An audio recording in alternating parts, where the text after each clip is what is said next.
આજે આપણે બનાવીશું વ્રત અને ઉપવાસમાં ખાઈ શકાય તેવા સાબુદાણાના વડા। તો તેના માટે અહીં મેં 2 વાટકી જેટલા સાબુદાણાને 2 થી 3 કલાક પહેલાં પલાળી લીધા હતા। તે લઈ લઈશું। 2 મીડિયમ સાઇઝના બટાકાને બાફીને મેશ કરી લીધા હતા, તે એડ કરી લઈશું। હવે આપણે 2 થી 3 ચમચી જેટલા શેકેલા સિંગદાણાનો ભૂકો ઉમેરી લઈશું।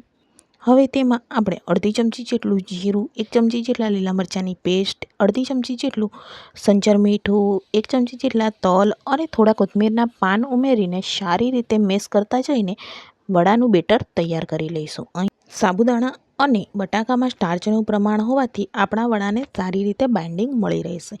હવે આપણે પાણીવાળો હાથ કરીને આ રીતે બધા જ વડાને તૈયાર કરી લઈશું। વડા તળવા માટે આપણે તેલ ગરમ કરી લઈશું અને મીડિયમ હાઈ ગેસની ફ્લેમ ઉપર બધા જ વડાને તળી લઈશું।